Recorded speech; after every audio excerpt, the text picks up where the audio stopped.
गुरुदेव, मुझे ये पूछना है कि जो भगवान है, सबसे बड़े भगवान, वो कौन है? ये बड़ी अच्छी बात कही आप बताओ सबसे छोटे भगवान कौन है? नहीं, जैसे अवतार तो सबने लिया है, अवतार तो सबने लिया, अवतारों को तो पता है, लेकिन जिनसे अवतार लिया है वो कौन है?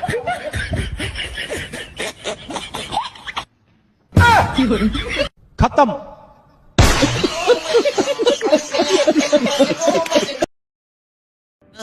There is one God. उनका नाम है कृष्ण। किसी की दंत कथा पर मत विश्वास करना, जो अपने सदग्रंथों में लिखा है उसी में वे ऑफ वर्शिप सही है। ताकि भगवान कृष्ण ने ताल ठोक करके कहा, अर्जुन हाँ मैं ही भगवान। कि कखन इनके पास हरे राम राम राम हरे हरे, हरे कृष्णा कृष्णा कृष्णा। हरे राम हरे कृष्ण, सीताराम राधे श्याम राधे राधे ये नाम जाप करते हैं, ये गीता जी के विरुद्ध है। कि कृष्ण परम भगवान है। राम बोलो, कृष्ण बोलो, हरि बोलो, शिव बोलो, वो एक ही परम तत्व है। नकली गुरुओं को धिक्कार देंगे।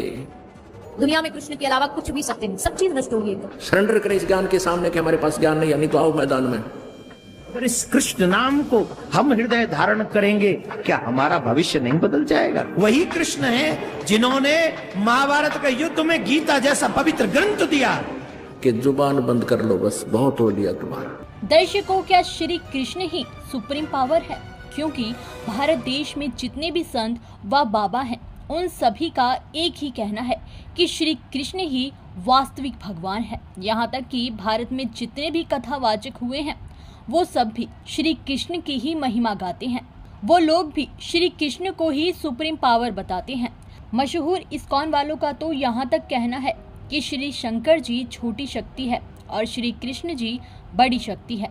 सभी गुरु अपने अपने अनुयायियों को यही बताते हैं कि श्रीमद् भागवत गीता में खुद श्री कृष्ण स्वयं को भगवान कह रहे हैं, स्वयं को सुप्रीम पावर बता रहे हैं। दर्शकों, सुप्रीम पावर वो होता है जिसे दूसरे शब्दों में पूर्ण परमात्मा कहते हैं, जो सर्व सृष्टि का रचयिता होता है, जो कभी जन्मता और मरता नहीं है। अगर हम इन सभी क्वालिटीज को देखें तो क्या ये सभी क्वालिटीज श्री कृष्ण जी पर सटीक बैठती हैं?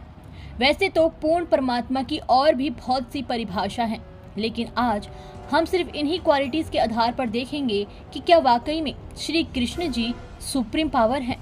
आइए सबसे पहले हम आपको देश के मशहूर संत, बाबा और कथावाचकों के विचार सुनाते हैं कि किस आधार पर श्री कृष्ण को ये सभी गुरु सुप्रीम पावर बताया करते हैं। आइए सभी के विचार सुनते हैं। और जितने भी भगवान भय किसी अन्य धर्मों के लोग, तो किसी ने भी ये नहीं कहा कि मैं भगवान हूं। किसी ने कहा मैं गॉड का संदेश वाहक हूं, मैं भगवान का दूत हूं। किसी ने कहा मैं संदेश वाहक हूं, किसी ने कहा मैं उनका अंश हूं, किसी ने कहा मैं उनका बेटा हूं। लेकिन गीता के भगवान कृष्ण ने ताल ठोक करके कहा, अर्जुन हाँ मैं ही भगवान हूं। देखो, वैसे तो अगर आप देखोगे ना, देयर इज वन गॉड, उनका नाम है कृष्ण। ठीक है, इनडायरेक्टली बाकी धर्मों में भी कृष्ण को बताया गया कि कृष्ण परम भगवान है। तो परम भगवान के वैसे तो कई नाम हैं, भगवान के नामों की कोई सीमा नहीं है, तो उन्हीं में से भगवान का एक नाम है कृष्णा। हरे राम राम राम हरे हरे, हरे कृष्णा कृष्णा कृष्णा। दोनों का नाम है। ये मूल मंत्र ये है, हाँ वेद मंत्र है ये। शुद्ध उच्चारण इसका क्या है? हरे राम राम राम हरे हरे, हरे कृष्ण कृष्ण कृष्ण हरे हरे। ये वेद मंत्र बोल रहा हूं मैं। ठीक है, चाहे राम बोलो, कृष्ण बोलो, हरि बोलो, शिव बोलो, वो एक ही परम तत्व है। किसी एक नाम रूप की शरण में हो जाओ, वो बेड़ा पार कर देगा। सब गुणों से परिपूर्ण पूर्ण अवतार है श्री कृष्ण। सत्य है कृष्ण, चिदानंद है कृष्ण, परमानंद है कृष्ण। कृष्ण नाम को हम हृदय धारण करेंगे, क्या हमारा भविष्य नहीं बदल जाएगा? क्या हमारा जीवन नहीं सुधर जाएगा? क्या हमें गोविंद की प्राप्ति नहीं हो जाएगी? हो जाएगी। तो भगवान श्री कृष्ण पर उंगली उठाते हैं, ये उन लोगों के लिए बड़ा मार्मिक प्रसंग है। वही कृष्ण है जिन्होंने महाभारत का युद्ध में गीता जैसा पवित्र ग्रंथ दिया। गीता जैसा पवित्र ग्रंथ। दर्शकों, अभी आपने देश के तमाम संतों के विचार सुने, जिन्हें सुनने के बाद आपको भी यही लग रहा होगा कि वाकई में हमारे धार्मिक ग्रंथों में श्री कृष्ण को ही पूर्ण परमात्मा कहा गया है। श्रीमद् भागवत गीता में श्री कृष्ण अपने आप को सर्वशक्तिमान परमात्मा कह रहे होंगे, लेकिन दर्शकों सच्चाई तो कुछ और ही है, और ये सच्चाई आपको आज तक किसी भी धर्म गुरु ने नहीं बताई। जी हाँ दर्शकों, वास्तविकता तो ये है कि श्रीमद् भागवत गीता का ज्ञान दाता श्री कृष्ण है ही नहीं, यानी कि श्री कृष्ण ने श्रीमद् भागवत गीता का ज्ञान दिया ही नहीं। और तो और गीता ज्ञान दाता अपने आप को सुप्रीम पावर अर्थात पूर्ण परमात्मा नहीं बताता, तो फिर ये झूठे गुरु जनता को किस आधार पर मूर्ख बना रहे हैं। आज इस वीडियो के माध्यम से जानेंगे कि क्या वाकई में श्री कृष्ण जी सुप्रीम पावर हैं या फिर नहीं, और वास्तविक गीता ज्ञान दाता कौन है, और ये जो भी संत अपने अनुयायियों को हरे राम हरे कृष्ण राधे राधे जैसे नाम जाप करने के लिए देते हैं, क्या इन सभी नाम के जापों से हमारी मुक्ति हो सकती है, या फिर ये सभी नाम के जाप हमारे शास्त्रों में कहीं पर प्रमाणित हैं।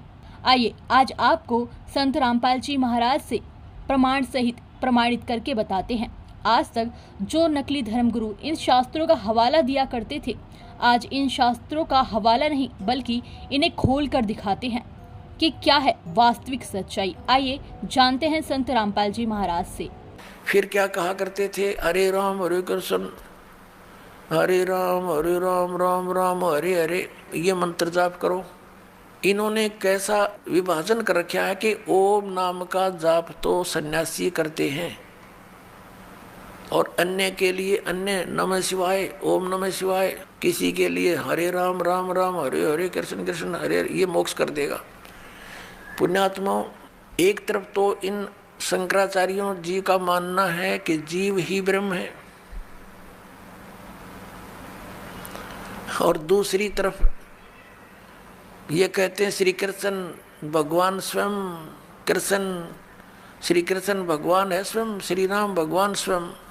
और फिर उदाहरण देते हैं कि एक समय जिस समय द्रौपदी का चीर हरण हो रहा था, तो भगवान ने द्वारका से दौड़कर आकर उसकी लाज रखी।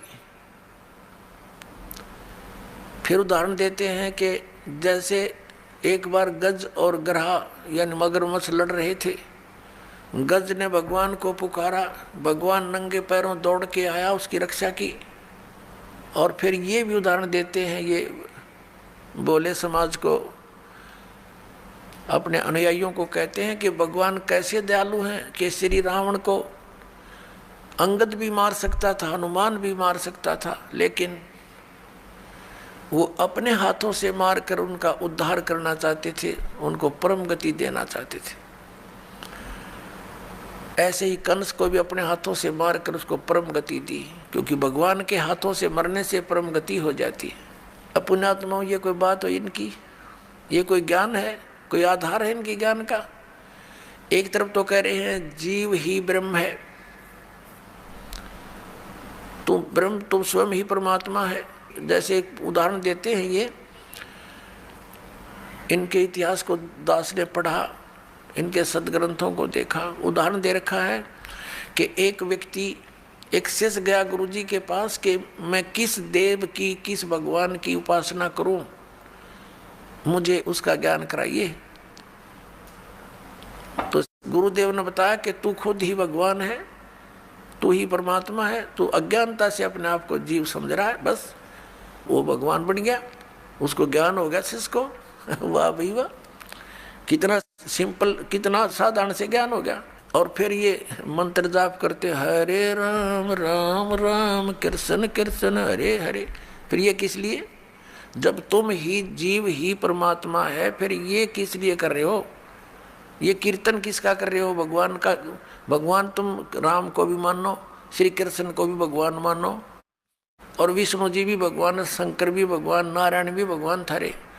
और फिर नो के जीव ब्रह्म, और ब्रह्म को कहते हो तो सर्वव्यापक है, निराकार है, यानी आत्मा को कहते हैं कि ये आत्मा ही सर्वव्यापक है और परमात्मा कोई नहीं, जीव ही ब्रह्म है। तो श्रीमद् भगवत गीता जी का ज्ञान किसने बोला, ये थोड़े से संक्षिप्त में सुनाएंगे। श्री कृष्ण जी का तो रोल ही नहीं है गीता जी के ज्ञान में। कैसे कि श्री कृष्ण जी युद्ध के पक्ष में नहीं थे इस महाभारत के युद्ध में, और 3 बार वो गए हैं शांति दूत बनकर, समझाने की चेष्टा की है कौरव और पांडवों को। लास्ट में यहां तक जब फैसला कर लिया कि भी एक तरफ मैं होऊंगा, एक तरफ मेरी सेना होगी, और मैं शस्त्र भी नहीं उठाऊंगा, प्रतिज्ञा कर ली। तो पुण्यात्माओं, जो महापुरुष ये कहता हो कि मैं हथियार भी नहीं उठाऊंगा, क्या फिर वो युद्ध की सलाह दे सकता है? नहीं। अब जब इसने देखा कि इसने इस काल भगवान ने ये गीता जी अध्याय नंबर 7 के श्लोक नंबर 24 और 25 में स्पष्ट करता है कि मैं अपनी योग माया से छुपा रहता हूं, मैं कभी किसी के समक्ष नहीं होता, ये मेरा अटल अनुतम अवय अनुतम यानी घटिया अटल नियम है। इससे घटिया और क्या होगा? जो पिता अपने पुत्रों के सामने नहीं आता उसमें कोई दोष है? तो इस कारण इस प्रकार वो स्पष्ट करता है कि मैं अपनी योग माया से छुपा रहता हूं, और मुझ अव्यक्तम व्यक्तिम आपन मनन्ते, मुझ अव्यक्त को मैं तो अव्यक्त रहता हूं और मुझे कृष्ण मान रहे हैं ये मूर्ख जन समुदाय। I am not Krishna, Gita ज्ञानदाता कहता। अब ये इसके जन्म और कर्म कैसे अलौकिक है पुण्यात्माओं? ये काल जो है, जैसे आप जी ने श्री शिव पुराण के अंदर इस विद्वेश्वर संहिता के अंदर देखा, आपको दिखाएंगे, तो उसके अंदर क्या लिखा है कि ब्रह्मा और विष्णु जी का आपस में इसी बात पर युद्ध हो गया। ब्रह्मा जी कहते हैं विष्णु जी के मैं तेरा जनक हूं, मैं तेरा बाप हूं, तेरी उत्पत्ति मैंने की है। विष्णु जी कहते हैं मैं तेरा बाप हूं, तेरी उत्पत्ति मेरी नाभि कमल से हुई है। इसी बात पर इनका युद्ध हो गया।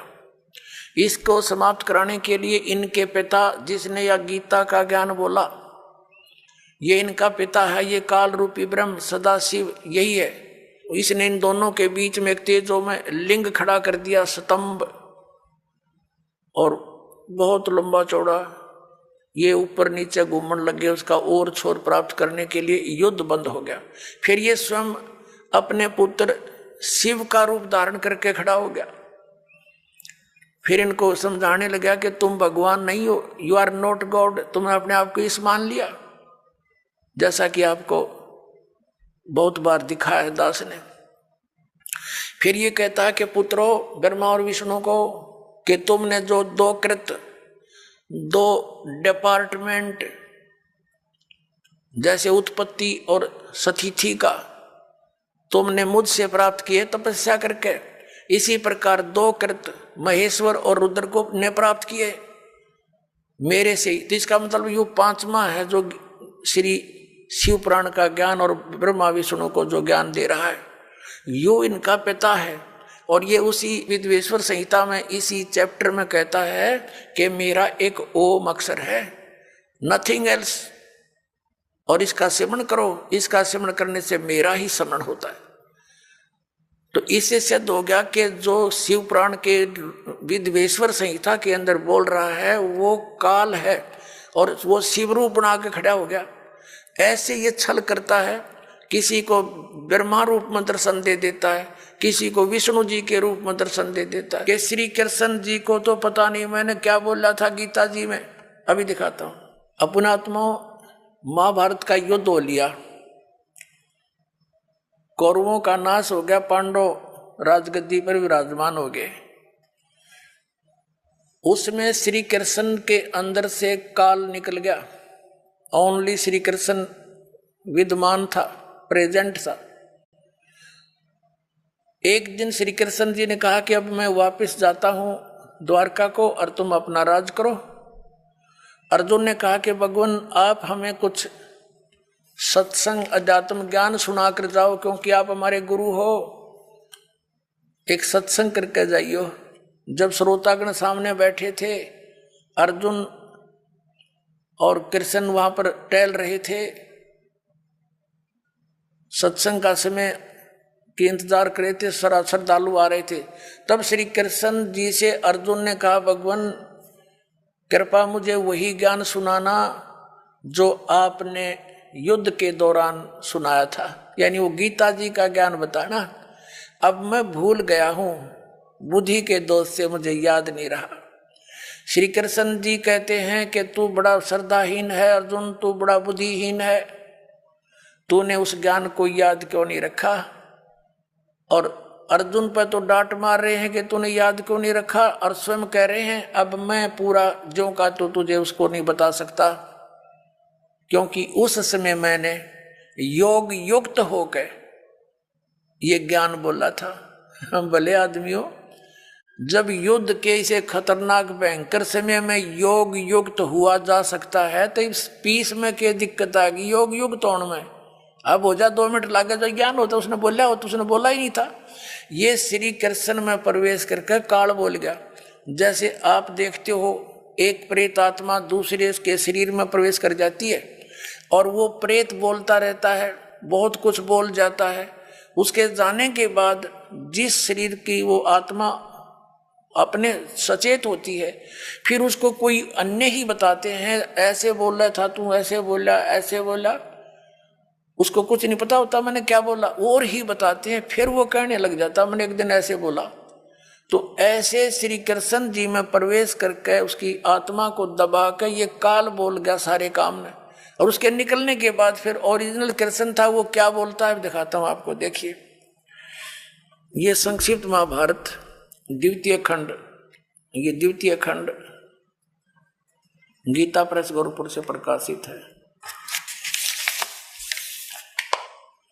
संपादक तथा संशोधक हैं जयदयाल गोविंद का, जिसने श्री मद्भुत गीता का भी अनुवाद किया है। गीता प्रेस गोरखपुर से प्रकाशित है, गीता प्रेस गोरखपुर से।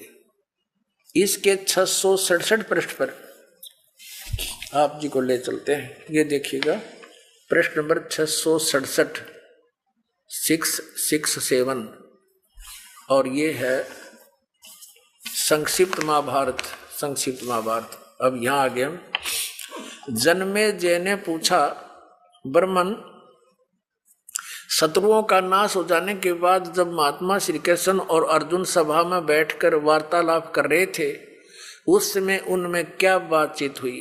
तो वैशंपायन जी कहते हैं, कहा राजन श्री कृष्ण के सहित अर्जुन ने जब अपने राज्य पर पूरा अधिकार प्राप्त कर लिया तो वे दिव्य सभा भवन में आनंद से रहने लगे। एक दिन सज्जनों से घिरे हुए वे दोनों मित्र स्वेच्छा से घूमते घूमते सभा मंडप के ऐसे भाग में पहुंचे जो स्वर्ग के समान सुंदर था। पांडुनंदन अर्जुन श्री कृष्ण के साथ रहकर बहुत प्रसन्न थे। एक बार उन्होंने उस रमणीक सभा की ओर दृष्टि डालकर भगवान से ये वचन कहे, देवकी नंदन, जब युद्ध का अवसर उपस्थित था उस समय मुझे आपके महात्म का, अब यहां चर्चा हो रही है इनकी, और ज्ञान महात्म का ज्ञान और ईश्वरीय स्वरूप का दर्शन हुआ था। किंतु केशव, अब आपने स्नेहवश पहले मुझे जो ज्ञान का उपदेश किया था वह सब इस समय बुद्धि के दोष से भूल गया है। उन विषयों को यानी गीता, श्रीमद् भगवत गीता के ज्ञान को सुनने के लिए बार बार मेरे मन में उत्कंठा होती है। इधर आप जल्दी ही द्वारका जाने वाले हैं, अतः पुण्य उस सब विषय को, वह विषय मुझे सुना दीजिए। वैशंपायन जी कहते हैं, अर्जुन के ऐसा कहने पर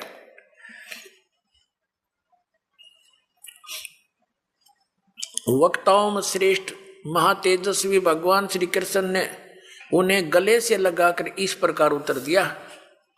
श्री कृष्ण बोले, अर्जुन, उस समय मैंने तुम्हें अत्यंत गोपनीय विषय का श्रवण कराया था।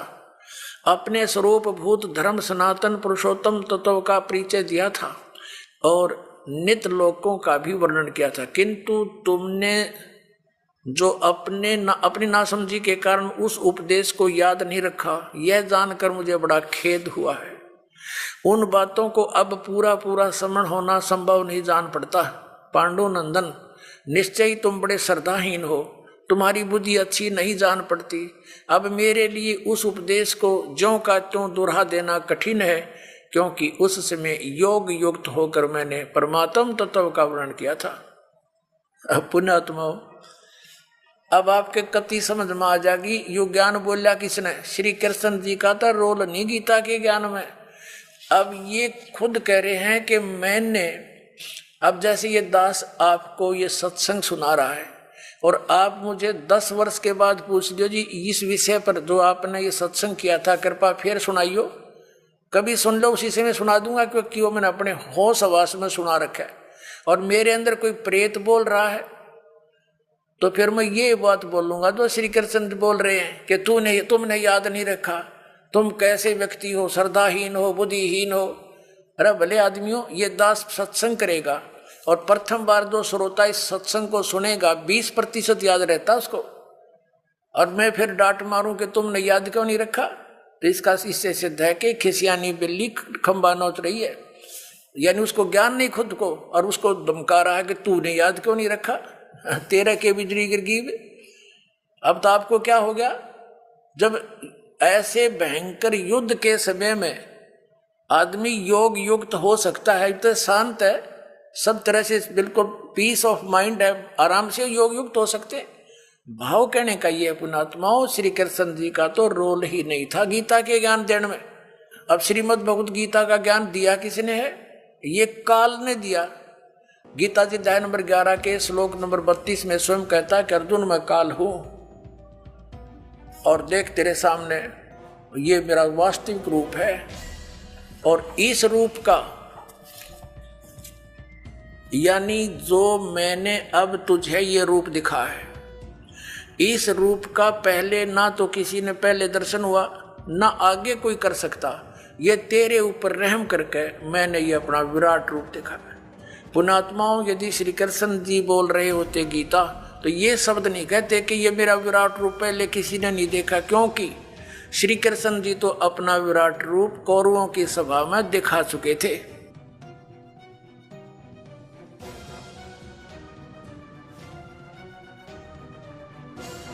तो दर्शकों, आज के वीडियो में सिर्फ इतना ही। फिर मिलते हैं एक और नई वीडियो के साथ। दर्शकों, इस वीडियो के बारे में आपकी क्या राय है हमें कमेंट बॉक्स में ज़रूर बताइए। अगर आपको ये वीडियो अच्छी लगी हो तो वीडियो को लाइक ज़रूर कीजिए। अगर आप चैनल पर नए हैं तो चैनल को सब्सक्राइब करके ऑल नोटिफिकेशन को भी ऑन कर लीजिए, जिससे आपको हमारी हर नई वीडियो की नोटिफिकेशन मिलती रहे सबसे पहले। धन्यवाद।